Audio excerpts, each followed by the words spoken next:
नमस्कार, knocking-news.com में आपका स्वागत है। मैं हूं गिरिजेश वशिष्ठ। श्रीलंका में जन क्रांति हो गई है, जनता सड़कों पर उतर आई है। शनिवार को आज गो गोटाबाया गो एक रैली आयोजित की गई थी, जिसमें देश भर से बसों में, ट्रकों में, पैदल, ट्रेन में बैठ के प्रदर्शनकारी आए थे। श्रीलंका में कल रात को ही कर्फ्यू लगा दिया गया था और राजधानी कोलंबो में सुरक्षा के कड़े इंतज़ाम किए गए थे, लेकिन जनता की ताकत के सामने कुछ नहीं टिक सका और वहाँ के राष्ट्रपति को अपना राष्ट्रपति भवन छोड़ के भागना पड़ा है। राष्ट्रपति भवन में जनता घुस गई है, आम लोग घुस गए हैं और क्रांति हो गई है और राष्ट्रपति भवन पे जनता ने कब्जा कर लिया है। इस पूरे घटनाक्रम के बाद में हम उस परिस्थिति को एनालाइज करेंगे, भारत के साथ जोड़कर चीज़ों को देखेंगे और भी बहुत सारी बातें होंगी। हम ये भी जानने की कोशिश करेंगे कि ये एक और झटका किस तरह से व्यक्तिगत तौर पे भी प्रधानमंत्री मोदी के लिए है। ये भी जानने की कोशिश करेंगे कि अभी तक उनके जो घनिष्ठ मित्र थे, ऐसे कितने राष्ट्राध्यक्ष या तो उनकी गद्दी जा चुकी है या वो दुनिया से जा चुके हैं, इस पे भी बात करेंगे। और सबसे ज़्यादा अहम वो गंभीर विषय पे बात करेंगे कि किस तरह से हम भारत में और श्रीलंका में परिस्थितियों में कितनी समानता है, इस हिस्से को छूने की कोशिश करेंगे। और ये भी जानने की कोशिश करेंगे कि भारत की सरकार इसको लेकर किस तरह की तैयारियां कर रही है कि श्रीलंका में जो हुआ है वैसा भारत में ना हो जाए। कहीं मत जाइए, चैनल को सब्सक्राइब कर लीजिए। मैं अभी हाजिर होता हूं। अगर आप इस चैनल को सपोर्ट करना चाहते हैं तो हमारा UPI ID डिस्क्रिप्शन में है, उसके ज़रिए आप भुगतान कर सकते हैं। मैं अभी हाजिर हुआ।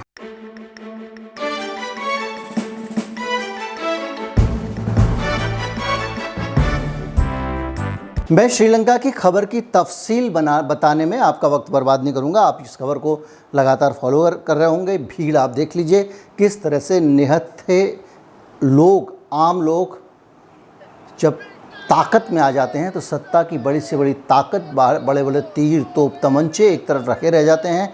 और ये निहत्थी भीड़ किस तरह से राष्ट्रपति भवन में घुस गई है, किस तरह से प्रशासन ने, जो लोग कहते हैं ना मिलिट्री और ये और वो भी आखिर में उसको जनता के साथ होना होता है, और उसने भी कर्फ्यू में ढील दे दी थी। और उस पूरी चीज़ के बाद में ये दृश्य आप देख रहे होंगे, दृश्य आपको बता रहे हैं कि वहाँ के राष्ट्रपति भवन में क्या हुआ है। और गुस्सा बहुत ज़्यादा है और ये लगातार श्रीलंका में चल रहा है। और इसके पीछे जिम्मेदार कौन है, सबसे पहले उस पर आते हैं, क्योंकि ये सब चीज़ें तो चलती रहेंगी। और उसके साथ में फिर हम भारत पे आते हैं। जल्दी जल्दी आगे बढ़ना पड़ेगा क्योंकि ये वीडियो लंबा होने वाला है। तो श्रीलंका में जो कुछ हो रहा है उसमें एक सबसे बड़ा हाथ जो है वो वहाँ के जो राष्ट्रपति हैं उनके परिवार का है। मैं वीडियो बना के आपको बता चुका हूँ कि उनके घर के ही 4-5 मंत्री थे, प्रधानमंत्री भी उनके घर का आदमी, कई मंत्रालय उनके पास में, वो सारी चीज़ें उनके पास थी। ज़बरदस्त भ्रष्टाचार था और वो जहाँ जो चाहते थे वो खेल करते थे। हाल में उन्होंने श्रीलंका में एक कानून ही बदल दिया था, जिसके तहत चीज़ों की परचेजिंग करने के लिए जो एक कम्पिटिटिव बिडिंग होती है उसकी ज़रूरत होती है कि भाई आप कम से कम जो माल सस्ते में देगा, अच्छे में देगा, उसी की खरीद होगी। उस कानून को ख़त्म कर दिया, जिससे जो खरीदना खरीद लो। सरकार ने वो पावर अपने हाथ में ले ली थी। उस कानून की जांच हुई, संसदीय समिति में जांच हुई। आप जानते हैं, आप ये भी जानते हैं कि संसदीय समिति में गवाही के दौरान जब राष्ट्रपति के भ्रष्टाचार खुलने लग गया, उन्होंने अडानी का बिजली घर लगाने के लिए दबाव डाला था अपने अधिकारियों पर। तो उसके साथ ये बात भी खुली कि राष्ट्रपति ने कथित रूप से अपने बिजली बोर्ड के चेयरमैन को कहा कि उन पर PM मोदी का दबाव है कि अडानी को वहाँ पे पवन बिजली का, जो पंखे वाली बिजली होती है, उसका ठेका दिया जाए। इस तरह के भ्रष्ट आदमी वो माने जाते थे। उनकी विदेशों में कई संपत्तियों की बात सुनने में आ रही है। लगातार उस पर श्रीलंका में चर्चा है। तरह तरह की नीतियाँ बनाकर, दुनिया भर के अजीबोगरीब प्रयोग करके उन्होंने श्रीलंका को गर्त में धकेल दिया। वो पूरी इस तरह की बातें करते थे कि साहब हमारा देश महान है, हमारी परंपरा महान है, ऑर्गेनिक खेती आएगी तो ये होगा वो होगा। उस चक्कर में अनाज पैदा होना ही बंद हो गया और विदेशों से जो अनाज आता था उस अनाज में नखरा दिखाते थे कि इसमें ऑर्गेनिक नहीं है, वापस ले जाओ। चीन का अनाज लौटा दिया और पूरा अपना कोरोना को लेकर बहुत ज़्यादा दुनिया में आगे आगे बढ़ बढ़ के लॉकडाउन लगा रहे थे। उस चक्कर में उनका देश बर्बाद हो गया और उसका नतीजा ये हुआ है कि अब वहाँ पे टूरिस्ट नहीं आ रहे हैं। तो 4-5 साल की पूरी कड़ी मेहनत के बाद उस आदमी ने अपना देश बर्बाद किया है। पूरा मेरे वीडियो है, एक के बाद एक के बाद एक, कुछ ना कुछ ऊट पटांग नीतियाँ, तुर्रमशाही नीतियाँ, तुगलकी नीतियाँ, जो चाहो नोटबंदी टाइप, वो उन्होंने वहाँ पे लागू किया और उसका नतीजा हुआ कि उनका देश इस तबाही पे पहुँच गया है। और अब वो मोड़ है जब हमको ये देखना पड़ेगा कि क्या हम भारत में इससे कुछ सीख सकते हैं। ठेकों में भ्रष्टाचार के आरोप अगर वहाँ पे लगा तो भारत में भी लगातार रखते रहें। भारत में दो बड़े उद्योगपतियों के बीच में बाकायदा बंटवारा है। इस और इस सेक्टर में उद्योगपति ए ही काम करेगा, इस और इस सेक्टर में उद्योगपति बी ही काम करेगा, या दोनों को ये बोल दीजिए। और उन पूरे उस सेक्टर में वो नहीं घुसेगा, उस सेक्टर में वो नहीं घुसेगा, और दोनों सेक्टर में उनको जो काम करना है उनको काम करने के लिए सरकार से पूरी सुविधा मिलेगी। आपके पास कुछ भी गिरवी रखने के लिए ना हो तब भी आपको अंधाधुंध लोन मिलेगा, आपके अपने असेट्स से कई गुना लोन आपको मिल जाएगा। जिस चीज़ का ठेका चाहिए, वहाँ तो पवन चक्की का हुआ है, यहाँ तो सारी चक्कियों के ठेके अब बाकायदा बटे हुए, इस फील्ड के ठेके तुम्हारे, इस फील्ड के ठेके तुम्हारे, जितने चाहिए ले लो और मिलते हैं। मैं ये नहीं कह रहा हूँ उसमें कोई बुरी नीयत है, कुछ है, लेकिन नीति हमारे देश की ऐसी है जिसका हमको सम्मान करना होता है, लेकिन सरकार का सम्मान करने की भी एक सीमा होती है और इस सीमा को सरकार जानती है। भारत की सरकार जानती है कि इस सब की एक सीमा है, जनता नाराज़ हो सकती है। ये मैं नहीं कह रहा हूँ, हिंदुस्तान के जो डोभाल साहब हैं, चीफ सिक्योरिटी एडवाइज़र, वो आईएएस अधिकारियों की एक एकेडमी में जाते हैं और ये खबर है 2021 के नवंबर की, 13 नवंबर को, और वहाँ पे जाके वो जो अधिकारी हैं, वहाँ पर जाके जो आईपीएस अधिकारी हैं, उनको डोभाल साहब अपने भाषण में कहते हैं कि बाहर के खतरे से ज़्यादा अंदर के खतरे के लिए सावधान रहिए। भारत के अंदर के ही दुश्मन पैदा कर सकते हैं बाहर के लोग। आप देखिए, आपने सोशल मीडिया पे भी मुहावरा सुना होगा, और ये लगातार ये लोगों के दिमाग में फीड करने की कोशिश हो रही है कि जो लोग सरकार के ख़िलाफ़ आवाज़ उठाते हैं वो दुश्मन हैं। उनको कोई अंदर के दुश्मन कहता है, कोई उनको गद्दार कहता है, और ये बात जब सोशल मीडिया में कही जाती है तो उसका मकसद ये समझा जाता है कि इसके पीछे एक पॉलिटिकल वो होगा और एक दूसरे की पार्टी को, एक दूसरे पक्ष को या आलोचना करने वालों को बदनाम करने के लिए कहा जा रहा होगा। लेकिन जब देश का सिक्योरिटी एडवाइज़र आईएएस अफसर्स की परेड में बोलता है कि इस तरह के खतरे हो सकते हैं और आपको इसके लिए भी तैयार रहना चाहिए, जनता की तरफ से भी सरकार पे हमला हो सकता है, उसकी तैयारी आपको करनी चाहिए, ये वो कहते हैं। और ये कहने के साथ साथ सिर्फ उतने पे मामला नहीं उठता है, हमारे देश में कई कानून बदले जाते हैं। क्रिमिनल प्रोसीजर आइडेंटिफिकेशन बिल आता है 1920 का, अंग्रेज़ों का कानून, जो देशभक्तों को काबू करने के लिए आया गया था, उसको दोबारा लाया जाता है। और अब सरकार 100 साल बाद वैसा ही कानून ला रही है और वो कह रही है कि उसमें पुलिस स्टेट को हम और पावरफुल बनाएंगे। और आप अगर वहाँ जाते हैं किसी तरह से, किसी राष्ट्रपति भवन में, या किसी, जैसे कि वहाँ पे जनता गई है श्रीलंका की, तो आपको पहचान के कैसे टारगेट किया जाए, या पहले से ही जब आप आंदोलन की तैयारी शुरू करते हैं तो आपसे कैसे निपटा जाए, इसकी पूरी तैयारी है।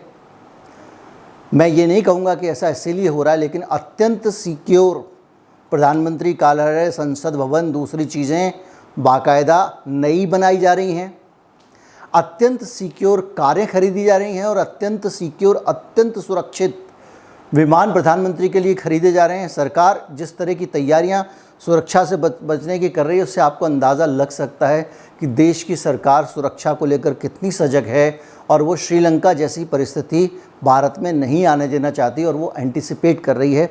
और जो ये बिल आया है, इस बिल के अंदर, जिसकी मैंने बात की अभी आपसे, क्रिमिनल प्रोसीजर आइडेंटिफिकेशन बिल, इसमें बाकायदा आपके बायोलॉजिकल सैंपल लिए जाएंगे लोगों के, जिसके चाहे, कहा तो जा रहा अपराधियों के, उसके बायोलॉजिकल सैंपल सरकार अपने पास रखेगी, यानी उसके डीएनए सैंपल्स तक। यानी कहीं पे वो जा रहा है तो उसका खून भी अगर गिर गया है, उसके 2 बाल भी अगर टूट के आ गए हैं, तो उसके ज़रिए तलाशा जा सकता है कि कौन कौन सरकार के ख़िलाफ़ आवाज़ उठाने वाले लोग हैं। उसकी हैंडराइटिंग, उसके सिग्नेचर और यहाँ तक कि उसकी आँखों की पुतलियों के निशान। यानी जब आप प्रदर्शन करने जाएंगे तो जो फेस रिकॉग्निशन वाले कैमरे हैं वो आपको सड़क पे ही पहचान लेंगे कि कौन कौन आदमी प्रदर्शन में आया था। मैंने हांगकांग में जो प्रोटेस्ट चल रहे हैं उनको लेके वीडियो बनाया था और बहुत सारी डिटेल आपको बताई थी कि किस तरह से हम भारत के जो लोग हैं उनकी एक एक चीज़ पर नज़र है। अगर मैं आज दिल्ली में इंडिया गेट के पास से निकल जाता हूँ तो अगर इस देश की सुरक्षा एजेंसी चाहे कि मैं कहाँ था तो वो 2 सेकेंड के अंदर पता कर सकती है। और सिर्फ चाहे नहीं, अगर उसने पहले से कमांड दे के रखी है तो मैं जहाँ जहाँ से निकलूँगा सीसीटीवी कैमरे मेरा चेहरा पहचान कर सरकार को अलर्ट कर देंगे। और ये बाकायदा कैमरे ट्रायल के तौर पे कुछ रेलवे स्टेशनों पे लगाए गए हैं भारत में, और उन कैमरों में एक साथ एक फ्रेम में एक तस्वीर में दिखने वाले 50 चेहरों को आइडेंटिफाई किया जा सकता है। ऐसा नहीं कि आप भीड़ में निकल जाओगे तो आपको कैमरा नहीं पहचान पाएगा। आप रेलवे स्टेशन के 50 आदमी की भीड़ में भी हैं, उस पुल के ऊपर से उतर रहे हैं, कैमरा पहचानेगा और जान जाएगा और अलर्ट कर देगा कि भैया ये आदमी यहाँ पे है। तो जो आंदोलनकारी होने वाले हैं ना, जो नेता होने वाले हैं ना, उनको मोहम्मद जुबैर बनाने में समय नहीं लगेगा, झट से उनको डाल दिया जाएगा जाल में। पहले ये अधिकार जो था आपका डाटा लेने का, ये किसी एसएचओ या उससे लेवल के अधिकारी के ऊपर था। अब हेड कांस्टेबल से ऊपर का अधिकारी भी आपका प्राइवेसी डाटा ले सकता है। ये अधिकार बन गया है सरकार का। अभी तक उसको आपकी इजाज़त लेनी होती थी। और इसके साथ साथ जेल अधिकारी भी ये काम कर सकते हैं। यहाँ तक कि कोई आदमी बगैर ट्रायल के छोड़ दिया गया है या वो छोड़ दिया गया है किसी मामले में, उसका कोई कसूर नहीं है, बरी है, तब भी सरकार को अधिकार होगा कि वो उसका सैंपल लेके रख ले। इसके साथ साथ DNA technology use and application regulation bill 2019 उसको भी सरकार ने इंट्रोड्यूस किया है। और ये बिल जो है वो भी सरकार को आपके डीएनए के डाटा को रखने के लिए अधिकार देता है। इसके अलावा सरकार ने बहुत सारी चीज़ की हुई हैं। फेशियल रिकॉग्निशन की डिवाइसेस लगी हुई हैं, मैंने आपको बता ही दिया है। पेगासस का मामला आया था, मैं आपको बता चुका हूं कि किस तरह से पेगासस के ज़रिए आपका मोबाइल डाटा वाटा सब कुछ आप ही के ख़िलाफ़ इस्तेमाल हो सकता है। इसके अलावा मैंने ये भी बताया था कि किस तरह से पूरा जो मामला था महाराष्ट्र वाला और दूसरा यलगार परिषद वाला, उसमें कई लोगों के आरोप लगा कि उनके कंप्यूटर के अंदर डाटा प्लांट किए गए थे। इस पर मैंने वीडियो बनाया था, अभी ज़्यादा दिन नहीं हुए फिर से मैंने बनाया था। और इन सारी चीज़ों के नाम पर अब टीके, आपका वैक्सीनेशन हुआ और आप वहाँ पे उन्होंने आपकी बाकायदा एक आधार से जोड़ के एक आईडी बना दी है, यानी एक हेल्थ आईडी बन गई। और धीरे धीरे आपका स्वास्थ्य का सारा डाटा उसी आईडी में जाएगा और सरकार के लिए बहुत आसान होगा ये समझना कि कौन आदमी, उसकी कमज़ोर नस क्या है। ये सारी चीज़ें हैं। इसमें कोविन ऐप के ज़रिए भी डाटा लिया गया है, आप जानते हैं। और इसके अलावा मैं आपको ये भी बता चुका हूँ कि किस तरह से इंटरनेट जो भारत की है उसमें आप एक भी चीज़ सर्च करते हैं उस सब पे हिंदुस्तान की सरकार की नज़र रहती है और वो उस एक एक डाटा को छांटती रहती है और वो कब जब चाहे वो आपके पास पहुंच सकती है। अब मैं आपको इससे थोड़ा सा और बताऊं तो वो है कि जो भारत का कानून है उसमें बाकायदा प्राइवेसी को मूल अधिकार बताया गया है। पुत्तुस्वामी बनाम भारत सरकार केस था 2017 में, जब आधार कार्ड को लेकर आया था। सरकार ने कहा कि प्राइवेसी, सुप्रीम कोर्ट ने कहा कि प्राइवेसी भारत के नागरिक का मौलिक अधिकार है। उसके बावजूद लगातार ऐसी चीज़ें हो रही हैं। पब्लिक हेल्थ बिल 2017 आया है, उसके बारे में आप पता है कि सरकार ने अधिकार हासिल कर लिया है कि वो आपके प्राइवेट डाटा को ले सकते हैं। यानी कि सरकार ने हर तरफ से तैयारी करके रखी हुई है कि अगर कोई भी जन क्रांति होती है, जनता का संतोष आता है, कल के दिन जनता को लगता है भाई कि आप जो है वो सारा का सारा 2-4 लोगों की तरक्की हो रही है, कुछ लोग अमीर पे अमीर होते जा रहे हैं, गरीब आदमी के हक छीनते जा रहे हैं, सरकार को, लोगों को लगता है मान लीजिए कि भाई अब तो लाइफ एक्सपेक्टेंसी भी जो है वो अमीरों की ज़्यादा होने लग गई है, गरीबी दूर हो नहीं रही है, योजनाओं में घोटाले हो रहे हैं, सिलेक्टिव तरीके से सरकार एक्ट कर रही है। सरकार को लगता है कि ये भ्रष्ट भी है, मेरा दोस्त है तो चलेगा, ये ईमानदार भी है तो फिक्स कर दो। जब ये सारी चीज़ें जब जनता के बीच में मान लीजिए गुस्सा बढ़ा, जिस तरह की आर्थिक परिस्थितियां आ रही हैं, दूसरे माहौल बन रहे हैं, तो उसमें सरकार इस देश के लोगों की सेवक है। ये ध्यान रखते हुए इस बात को समझिए कि इस देश के लोगों को कैसे काबू में करना है, इसके इंतज़ाम में लगिए। जो इसके मैंने कुछ थोड़ी सी नज़ीरें दी हैं, जो मुझे इससे ज़्यादा, अगर मैं ये सिर्फ इसके ऊपर बनाऊं तो 50 एपिसोड बन सकते हैं कि भारत सरकार किस किस तरह से नागरिकों पर नियंत्रण का काम कर रही है। लेकिन डोभाल साहब का बयान भूलिएगा मत, जो साफ साफ बोल रहा था, जिसके बारे में आपको जिक्र किया। और ये सब कुछ हो रहा है और इस बीच में कभी कभी हमको अपने प्रधानमंत्री जी की भी फिक्र कर लेनी चाहिए। और जब प्रधानमंत्री के दोस्त हैं गोटाबाया राजपक्षा, जो हाल में अब तो हो ही गया कि मोदी जी के कहने पर वो अडानी जी को ठेका देना चाहते हैं, ऐसा आरोप लग गया, तो आप एक बात सोचिए कि उन्होंने फिर एक और उनका जो दोस्त है उसकी पावर उसके हाथ से चली गई। इससे पहले ब्रिटेन के बोरिस जॉनसन, उनको पता नहीं जोकर वोकर क्लाउन ब्लाउन पता नहीं क्या क्लाउन ब्लाउन कहा गया, जो बेइज्जती उनकी होनी थी हुई, और वो काम भी ऐसे ही करते थे, उनकी भी नौकरी गई। जापान के शिंजो आबे अब नहीं रहे, लेकिन इससे पहले उनकी भी गद्दी जा चुकी थी। Malaysian prime minister Najib Razak, Modi ji के साथ उनके बड़े अच्छे संबंध थे, उनको दुनिया से उनकी सत्ता को जाना पड़ा। स्कॉट मॉरिसन ऑस्ट्रेलिया के प्रधानमंत्री, बहुत अच्छे मित्रों में से चले गए। और फ्रांसवा होलांद, उनका तो वो टाइटैनिक स्टाइल का हग वाला फ़ोटो वो बहुत वायरल हुआ था, वो भी देखिए। अब उनके खिलाफ़ तो इंक्वायरी चल रही है फ्रांस में, वही अपना जो राफेल वाला मामला था उसको लेके। पुतिन लड़ ही रहे हैं, लगातार संघर्ष में चल रहा है उनका जीवन। इसके अलावा ओबामा, उनके बाद ट्रंप, जो मतलब ये सब लोग जो है मोदी जी के बहुत नज़दीक थे। मोदी जी मतलब जिनसे बेधड़क गले मिल सकते थे, जिनके गले मिलने वाले संबंध हो, ये ऐसे दोस्त थे उनके। और आप सोचिए कि वो किस तरह से अकेले पड़ रहे हैं। अफ़गानिस्तान के राष्ट्रपति अब्दुल गनी, उनको तो देश छोड़ के भागना पड़ा। आप सोचिए, बहुत अच्छे दोस्त हैं मोदी जी के, बहुत अच्छे दोस्त हैं वो। लेकिन सबकी सत्ता पता नहीं क्यों जा रही है बेंजामिन नेतन्याहू, बड़े भारी दुनिया भर में उनकी ठसक थी, वो चुनाव हार गए।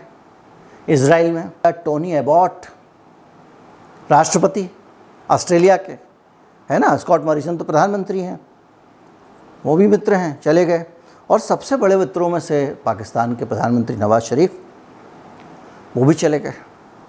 और मित्र बनने की कोशिश तो राहुल गांधी ने भी की थी, गले मिले थे।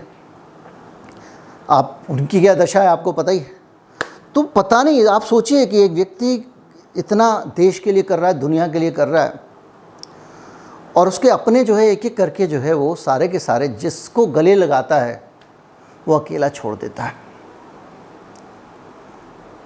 और बड़ा बुरा हाल है। आप सोचिए, इन सब चीज़ों पे लोग बनौती भी ट्रेंड करा देते हैं ट्विटर पे। गलत बात है, नहीं करना चाहिए। और जो भी है, लेकिन मैंने आपको बता दिया कि श्रीलंका में क्या हो रहा है, किस तरह से दौड़ा दिए गए हैं, और वहाँ के राष्ट्रपति छिपे छिपे घूम रहे हैं। उनके राष्ट्रपति भवन पे जनता ने कब्जा कर लिया है, जो जैसा करेगा वैसा भरेगा। जनता से लोग कहते हैं कभी कुछ नहीं हो सकता, जनता कुछ नहीं कर सकती, इंडिया में कुछ नहीं हो सकता, कभी कुछ नहीं हो सकता। जब ज़रूरत पड़ती है तो जनता बाहर आती है। जिन बुद्धों और सिंगलियों की दम पे राजापक्षे शासन चला रहे थे, तमिलों का दमन किया, मुसलमानों पे अत्याचार किए, क्रिश्चियंस के साथ में जुल्म किया और सिंगली शासन बताया। सिंगली शासन को विशेष अधिकार दिए गए थे, भारत से मिला के देखते जाइएगा। जो मेजॉरिटी थे उनके धर्म के लोगों को नौकरियों तक में रिजर्वेशन दिया था। आज पता नहीं है राष्ट्रपति कहाँ है, उसका पता कोई नहीं बता सकता कहाँ पे है। भागे भागे घूम रहा है। और उसके महल पे जो लोग कब्जा करके बैठे हैं उनमें बौद्ध भिक्षु भी हैं, जिस धर्म को पैसिफाई करने के लिए उन्होंने आग लगा रखी थी। सबसे अच्छा तरीका शासन चलाने का न्यायपूर्ण तरीका वो है जो भारत में हमारे परंपरागत सिस्टम में, शास्त्रों में लिखा गया है। मैं उसके उस पक्ष की बात नहीं कर रहा हूँ जो मनुवादी पक्ष है, ऊंच नीच वाला पक्ष है, लेकिन जो राजा के कर्तव्य बताए गए हैं, जो कहा गया है मुखिया मुख सो चाहिए, खान पान सो एक, खान पान को एक, जो वो राजधर्म जो बताया गया है, जिसकी अटल जी गुजरात में मोदी जी के सामने बात करके आए थे, वो ही एक तरीका है। अगर आप कितने भी हवा में उड़ लो, अगर आपने जनता का ख्याल नहीं रखा तो जनता एक दिन आने पे अच्छी तरह आपका ख्याल रखती है। दुनिया का इतिहास गवाह है, जिसका लेटेस्ट एपिसोड श्रीलंका वाला है। उम्मीद करता हूँ वीडियो अच्छा लगा होगा। अच्छा लगा हो तो ज़्यादा से ज़्यादा लोगों तक पहुँचाएँ। चैनल को सब्सक्राइब कर लें। नमस्कार, जय हिंद।